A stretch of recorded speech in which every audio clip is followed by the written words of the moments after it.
তো আমার কথা হলো, আমরা বলি যে আমি হিন্দু, মুসলমান বলে আমি মুসলমান, শিখ বলে আমি শিখ, খ্রিস্টান বলে আমি খ্রিস্টান। তো সবাই নিজ নিজ ধর্মের পরিচয় দেয়। তো আমার প্রশ্ন হলো, এই ধর্ম কে বানিয়েছে? আর যদি বানিয়ে থাকে তবে কি উদ্দেশ্যে বানিয়েছে? আমরা কি শুধু একটা ধর্মকে মানতে পারি না, যা হলো মানবতার ধর্ম? আর কোনো ধর্মকে মানব না, না হিন্দু, না মুসলিম, না শিখ, না খ্রিস্টান। এবং কোনো ধর্মকে কবুল করা কি জরুরি? ভাই সাহেবের ভালো প্রশ্ন, অনেক ভালো প্রশ্ন। বিসমিল্লাহির রহমানির রহিম। এই ভিডিওর উদ্দেশ্য শুধুমাত্র ইসলামী জ্ঞান প্রচার করা। এখানে উপস্থাপিত আলোচনা জাকির নায়েকের বক্তব্যের সারমর্ম সহজ ভাষায় তুলে ধরার একটি প্রচেষ্টা। কোনো বক্তব্যের মালিকানা দাবি করা হচ্ছে না। ভিডিওটি ভালো লাগলে লাইক, কমেন্ট ও শেয়ার করুন। আপনার একটি শেয়ার হয়তো কারোর জন্য হেদায়েতের কারণ হতে পারে, ইনশাআল্লাহ। আমার নাম রাজেশ্বর, আমি নবী মুম্বাইয়ের নেরুল থেকে এসেছি। তো আমার কথা হলো, আমরা বলি যে আমি হিন্দু, মুসলমান বলে আমি মুসলমান, শিখ বলে আমি শিখ, খ্রিস্টান বলে আমি খ্রিস্টান। তো সবাই নিজ নিজ ধর্মের পরিচয় দেয়।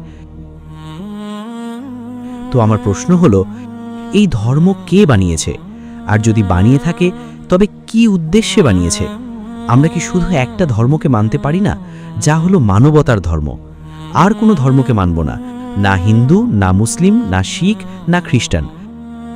এবং কোনো ধর্মকে কবুল করা কি জরুরি? ভাই সাহেবের ভালো প্রশ্ন, অনেক ভালো প্রশ্ন। আর একটা প্রশ্ন এর সাথে যুক্ত আছে স্যার, আমি জিজ্ঞেস করতে চাই, কোনো ধর্মকে কবুল করা ছাড়া মানুষ কি সৎ ও সঠিক পথে চলতে পারে না? আর এই যে সব ধর্মের গুরুরা আছেন, তারা কি কারণে নিজেদের ধর্মের প্রচার করেন আর কি উদ্দেশ্যে করে? এটা আমার প্রশ্ন। ভাই সাহেবের অনেক ভালো প্রশ্ন। এসব জিজ্ঞেস করছেন ধর্ম একটাই হওয়া উচিত কি না, তারপর জিজ্ঞেস করছেন ধর্ম কবুল করা কি জরুরি, আর একটা ধর্ম মানা কি জরুরি। জি, এটাই প্রশ্ন। ভাই সাহেব ভালো প্রশ্ন করেছেন যে কেউ বলে আমি মুসলিম, কেউ বলে হিন্দু, কেউ বলে আমি খ্রিস্টান, কেউ বলে শিখ। এ ধর্ম কে বানিয়েছে? ধর্ম এক হওয়া উচিত একটা। আপনার প্রথম অংশের প্রশ্নটা একেবারে ঠিক। কোরআনে আল্লাহ সুবহানাহু ওয়া তাআলা বলেছেন সূরা আল ইমরানের সূরা নম্বর 3 আয়াত নম্বর 19, ইন্না দীনা ইনদাল্লাহিল ইসলাম। আল্লাহর কাছে কেবল একটাই দিন সঠিক, আর সেটা হলো নিজের জীবনকে আল্লাহ, খোদা, ঈশ্বর বা ভগবানের হুকুম অনুযায়ী কাটানো। দিন তো হওয়া উচিত একটাই। এত দিনকে বানিয়েছে মানুষেরা বানিয়েছে। আমাদের স্রষ্টা, আমাদের মালিক, আমাদের রব, আমাদের ঈশ্বর, আমাদের ভগবান, আমাদের আল্লাহ কেবল একটাই দিন বানিয়েছেন, একটাই ধর্ম বানিয়েছেন, আর সেটা হলো শান্তি অর্জন করা, নিরাপত্তা অর্জন করা, নিজের স্রষ্টার হুকুম অনুযায়ী জীবন কাটানোর মাধ্যমে।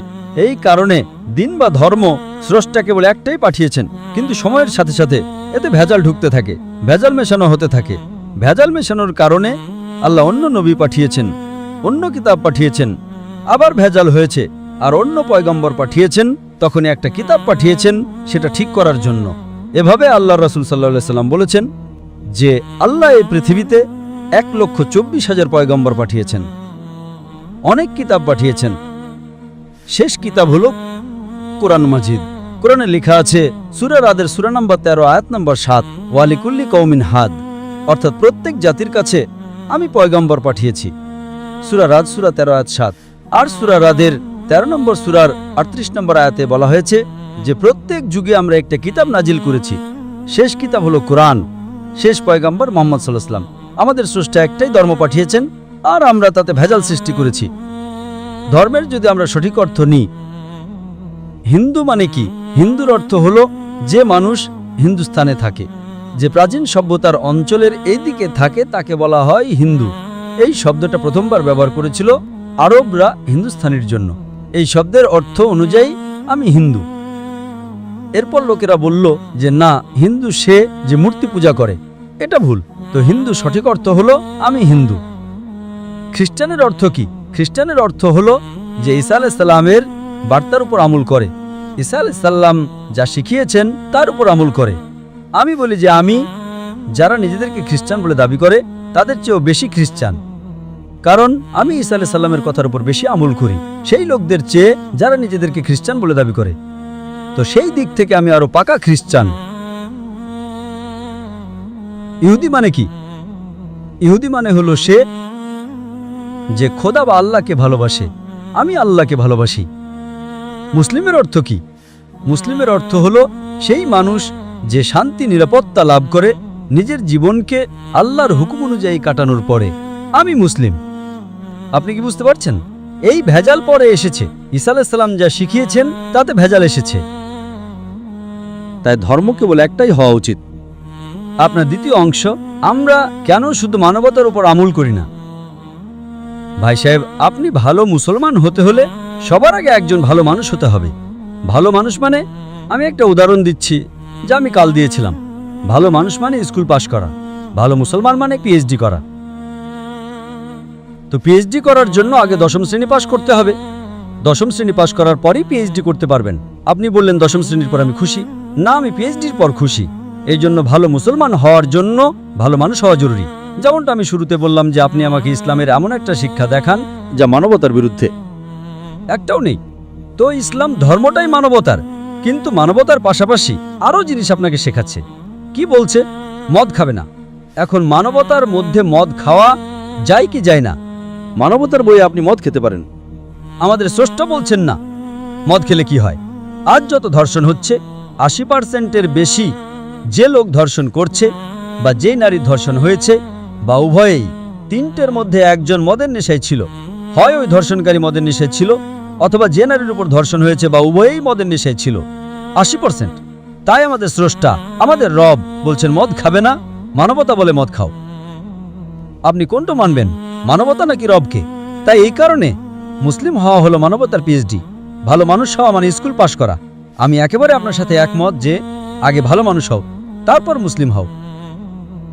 ভালো মুসলমান হওয়ার জন্য রবের ইবাদত করা জরুরি। আপনি জিজ্ঞেস করলেন যে কোনো ধর্মকে অনুসরণ করা কি জরুরি? একদম। যদি আপনার কাছে নিয়ম কানুন না থাকে, আপনি যখন স্কুলে যাবেন, আপনি কি বলবেন স্কুলের নিয়ম অনুসরণ করা কি জরুরি? আমি একদিন হলুদ জামা পরবো, একদিন নীল জামা পরবো, একদিন লাল? না, নিয়ম মানো। সবাই একসাথে এবিসিডি? না, আমি এসি ডিবি পড়বো, জেড পড়বো? না, এবিসিডি ইএফজি। নিয়ম মতো পড়ো। আপনি কোনো নিয়ম মানতে আপনি কি বলবেন নিয়ম মানে জরুরি? আমি বাঁ দিকে চালাবো না ডান দিকে চালাবো? হিন্দুস্তানে তো রাইট হ্যান্ড ড্রাইভ, আমেরিকাতে লেফট হ্যান্ড ড্রাইভ। না, লাল মানে আমি যাব, গ্রিন মানে আমি দাঁড়িয়ে যাব। নিয়ম না মানলে কিভাবে বাঁচবেন, কিভাবে গাড়ি চালাবেন? তাই যখন গাড়ি চালানোর জন্য নিয়ম মানতে হয়, তো জীবন চালানোর জন্য নিয়ম মানবেন না কেন? এটা মূর্খ মানুষ বলবে। বুদ্ধিমান মানুষ নয়। আর আমি মনে করি আপনি বুদ্ধিমান মানুষ। গাড়ি চালানোর জন্য নিয়ম চাই, স্কুলে যাওয়ার জন্য নিয়ম চাই। জীবন চালানোর জন্য নিয়ম নেই। আপনি বলবেন আমি নাক দিয়ে খাবো, চলবে? না ভাই, মুখ দিয়ে খাও। আপনি বুঝতে পারছেন তো? এই আমাদের স্রষ্টা। আপনি যখন অসুস্থ হন কার কাছে যান? ডাক্তারের কাছে যান। ডাক্তারের জ্ঞান আছে মানুষের শরীর সম্পর্কে। ওই স্রষ্টা আরো বড় ডাক্তার। তিনি জানেন কোনটা ভালো কোনটা খারাপ। এই কারণে স্রষ্টা যা বলেন, স্রষ্টাকর্তা যা বলেন, তার হুকুম মেনে চললেই আপনি ভালো মুসলমান হতে পারবেন এবং সবচেয়ে বেশি সফল মুসলমান হতে পারবেন আর মানুষ হতে পারবেন। আমি জিজ্ঞেস করতে চাই, আপনি কি খালিককে মানেন? খালিক মানে আমার জানা নেই। স্রষ্টাকর্তা। আপনি এক ঈশ্বরে বিশ্বাস করেন? এক খোদা মানেন নাকি অনেক খোদা? না, আমি তো সব জায়গায় যাই, মন্দিরে যাই, মসজিদে যাই, কিন্তু আমি কাউকে মানি না। আমিও মন্দির যাই, মসজিদ যাই, কিন্তু আমিও মন্দির যাই, মসজিদ যাই। কিন্তু আমি শুধু এটাই মানি যে একটা পাওয়ার আছে যা আমাদের শাসন করে। আমি ওই জিনিসটাকে মানি। একটা পাওয়ার, দুটো পাওয়ার নয় তো? একটা পাওয়ার যে আছে আমি সেটা মানি। ওটাই তো আমি জিজ্ঞেস করছি। একটা পাওয়ারকে মানেন নাকি দুটো পাওয়ারকে মানেন? একটাই পাওয়ারকে মানি। আমিও একটা পাওয়ারকে মানি। মন্দিরেও যাই, মসজিদেও যাই, কিন্তু মন্দিরে গিয়ে মূর্তি পূজা করি না। মূর্তি পূজা করি না কারণ ওই পাওয়ার বলে মূর্তি পূজা করো না। মূর্তি মানে ওই পাওয়ারওয়ালাকে আপনি কম পাওয়ার দিচ্ছেন, তাই না? তো হিন্দু ধর্ম বলে মূর্তি পূজা করো না, খ্রিস্ট ধর্ম বলে মূর্তি পূজা করো না, কোরআন বলে মূর্তি পূজা করো না। একটা পাওয়ার, তাকে পাওয়ার বলুন, ঈশ্বর বলুন, খোদা বলুন, আল্লাহ বলুন, কিন্তু একজন নাকি দুজন? একটাই আছে। একদম ঠিক। একটা পাওয়ারকে মানেন? একদম। ঈশ্বরকে মানেন? একদম। এক খোদা মানেন? একদম। এক আল্লাহ মানেন? একদম। আপনি কি মানেন যে মূর্তি পূজা ভুল? ভুল তো বটেই, কিন্তু আমি করি। এটাই তো ব্যাপার। আপনি মানেন যে ভুল, আলহামদুলিল্লাহ, করেন যেটা সেটা ভুল। এটা চলে আসছে, ছোটকাল থেকে চলে আসছে। আমার পরদাদাও বলতেন যে পৃথিবীর চাপটা, কিন্তু আমি যখন স্কুলে যাই ডাক্তার হয়ে গেলাম।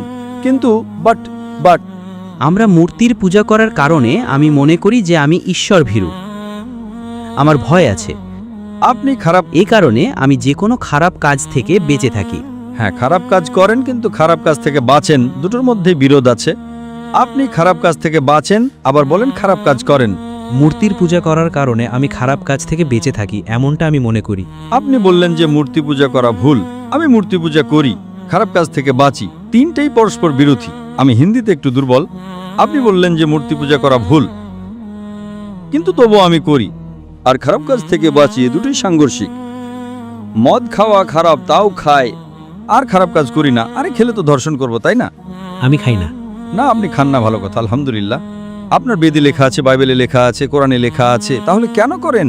বাঁচার হলে তো ওই পাওয়ার, ওই শক্তি, ওই আল্লাহ, ওই খোদা, ওই ভগবানের হুকুমের উপর আমল করুন। মূর্তি পূজা করে আপনি কি পাবেন? আপনি কোরআন মাজিদ পড়ুন, কোরআন মাজিদ শেষ বার্তা ওই পাওয়ারের। उस पावर का তো যদি আপনি জানেন যে মূর্তি পূজা ভুল, তাহলে খারাপ কাজ থেকে কি সঠিক পথ পাওয়া যেতে পারে? চুরি করা ভুল, কিন্তু আমি কি করি? চুরি করি আর গরিবদের মাঝে বিলিয়ে দিই, ঠিক আছে? ভুল ভুল, চুরি করা ভুল আপনি মানেন, কিছু চুরি করি কিন্তু গরিবদের মাঝে বিলিয়ে দিই। আরে গরিবদের মাঝে বিলানোর হলে তো কষ্ট করে বিলান না, চুরি করে কষ্ট করবেন না, পরিশ্রম করে পরিশ্রম করুন, আর হালাল রুজি কামানেন, গরিবদের মাঝে বিলান। একইভাবে যখন আপনি জানেন মূর্তি পূজা ভুল, তাহলে কেন করেন? কারণ আপনার পরদাদারা করে এসেছেন। আমার পরদাদা বলতেন পৃথিবী চ্যাপ্টা, কিন্তু আমি বলি পৃথিবী গোল নাকি চ্যাপ্টা? গোল। আপনার পরদাদা কি বলতেন, চ্যাপ্টা নাকি গোল? গোলই বলতেন। পরদাদা, আপনার বাপদাদা না, পরদাদা গোল বলতেন, করে 1000 বছর আগে। একদম। আপনার দাদার নাম কি ছিল? জানি না। হ্যাঁ, তাই আপনি শুধু হাওয়ায় ঢিল ছুটছেন। হ্যাঁ, মানবতা 1000 বছর আগে বলতো যে পৃথিবী চ্যাপ্টা। আপনার পরদাদার নাম কি? আমি নাম লিখবো সায়েন্টিস্ট বুকে। আপনার পরদাদার নাম কি? জানি না।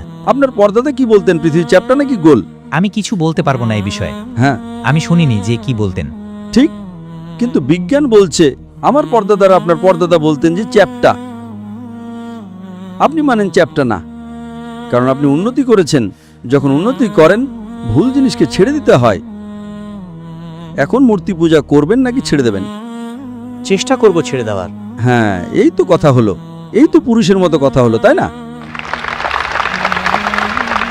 মাশাআল্লাহ, এটা ভালো কথা যে ভাই সাহেব মানেন এক পাওয়ারে, এক খোদা, এক ঈশ্বরে, এক ভগবানে। মূর্তি পূজা ভুল, আর চেষ্টা করবেন এটাকে ছেড়ে দেওয়ার জন্য। আপনি কি মানেন যে মোহাম্মদ সাল্লাল্লাহু আলাইহি সাল্লাম পয়গম্বর? আমার জানা নেই। এই কারণে আমি চাইবো যে আপনি কোরআন মাজিদ পড়ুন। আমি আপনাকে কোরআন মাজিদের অনুবাদ দেব, ইংরেজি জানলে ইংরেজিতে দেব, হিন্দি জানলে হিন্দিতে দেব। পড়ুন, এতে আপনি হেদায়েত পাবেন। আর ইনশাআল্লাহ যা কিছু সমস্যা আছে আপনি আমাকে জিজ্ঞেস করতে পারেন বা আমাদের প্রতিষ্ঠানে লিখতে পারেন। আর যখন আপনি পুরোপুরি সন্তুষ্ট হয়ে যাবেন যে এটা সঠিক কিতাব, তখন আপনি একদম ভালো, এখন আপনি ভালো মানুষ আছেন, আর ভালো পিএইচডি হবেন। ওই দিনটার আমি অপেক্ষা করব। শুক্রিয়া। আশা করি প্রশ্নের উত্তর পেয়েছেন। Thank you. আসসালামু আলাইকুম ওয়া রাহমাতুল্লাহ। প্রিয় দর্শক, আজকের ভিডিওতে যে বিষয়টি নিয়ে আলোচনা করা হয়েছে সেটি মূলত বিশ্ববিখ্যাত ইসলামিক বক্তা ডক্টর জাকির নায়েকের বিভিন্ন লেকচার ও ইসলামিক দলিল ভিত্তিক আলোচনার সারসংক্ষেপ থেকে অনুপ্রাণিত। এই ভিডিওর উদ্দেশ্য কোনো ব্যক্তির বক্তব্যকে নিজের নামে প্রচার করা নয়, বরং কুরআন ও সহিহ হাদিস ভিত্তিক জ্ঞান আরও বেশি মানুষের কাছে সহজ ভাষায় পৌঁছে দেওয়া।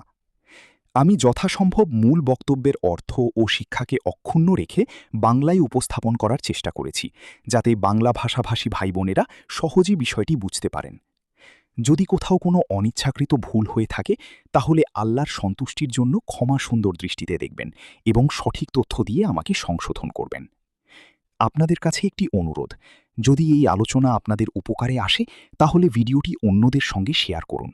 হয়তো আপনার একটি শেয়ারের মাধ্যমে কেউ ইসলামের একটি গুরুত্বপূর্ণ বিষয় জানতে পারবে, আর সেই নেক কাজের সোয়াব আল্লাহ চাইলে আপনার আমলনামায়ও যুক্ত হবে।